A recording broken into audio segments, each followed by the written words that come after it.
artists, musicians, volunteers, but to all of you. I've always had a calling inside of me to serve in some way. I thought about being a Catholic priest, for example, until I got my first girlfriend. I'm just kidding. And after that, I became a psychologist, partly to help people. But whenever I gave, I always did it thinking about something, what I might get in return, what was in it for me, if it was fun or not, if I was to volunteer, tax breaks, donating at fundraisers to get raffle tickets to win prizes, things like that. And about 10 years ago, I went to Thailand, and I was blown away by something similar to this weekend, without drugs or alcohol or anything like that, just a euphoria, a happiness, a joy, a real simple but yet genuine, deep joy and happiness. And I also experienced a culture of people that just gave so freely. And they didn't think about whether they had enough to give or if they were going to get anything in return. And according to our standards, as far as things and money, they didn't have much to give. But they just gave. It was just natural for them. It wasn't something they thought about. One example that sticks in my mind is someone was eating a sandwich and someone else walked up and said, "Oh, that looks good." And they just gave the sandwich, and not to take a bite of it even, just to give them their sandwich. They didn't think, do I have anything else to eat for lunch? Do I have more money to buy another sandwich? So I came back to the U.S., and I was living by example, giving, paying tolls behind me, paying for people behind me in the grocery store line, things like that. And I was also telling people about my experience if they wanted to listen. And for Christmas, I asked my family, please don't give me any things.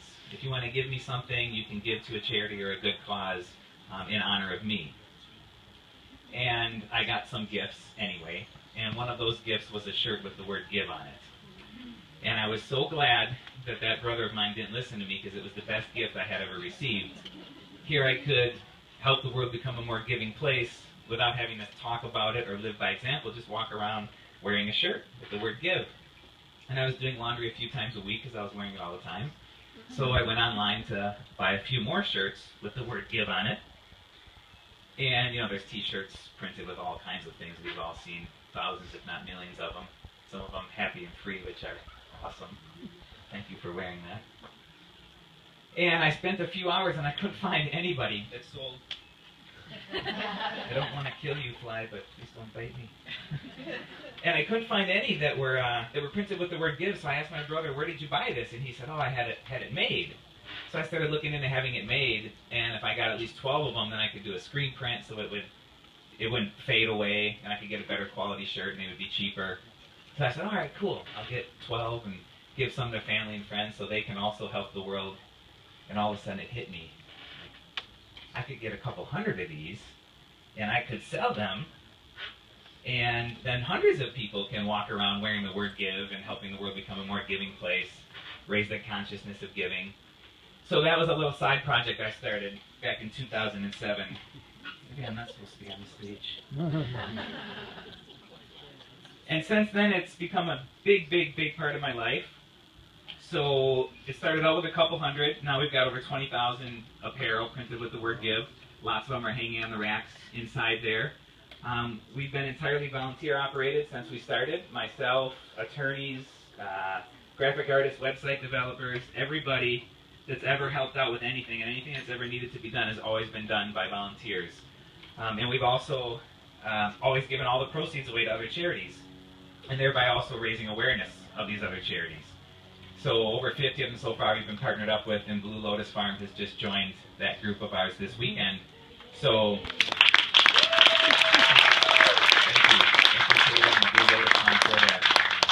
So I'm not going to say much more about what the Give Shirt movement is and how it started. If you want, you can certainly ask me. There's a board in there with some information on it as well. I don't want to take up too much more of your time. Basically, there's lots of things. Yes, and thank you for those of you that have already gotten the Give Shirt this weekend. You saw Kata, Eric, lots of Yolanda, Mary, lots of people already. If you're interested, please check them out. Let me know whenever you're ready to get it. They are hanging by categories, so they're broken into, we have women's, unisex, youth, toddler, infant. All the cotton is 100% organic cotton. It's an example of the Give Shirt movement's mission really is about giving. Giving to the future, giving to our environment, giving every step of the way. The ink, for example, is all environmentally friendly ink. You could actually drink it, is what I'm told, the ink that the word is printed in, but it still holds very well. I've worn this shirt probably 200 times. What else? In categories, hanging by size and color. If we don't have something, it's possible that we have it at the house and just not here, so let me know, please. And Heather is here, one of the people videotaping this over there, who's been an awesome volunteer of the Give Shirt movement for a long time now. She can probably answer some questions for you as well. And Heather, is there anything that you can think of that I haven't said that's important? No, I don't think so. All right, awesome. Thank you guys again very much for everything.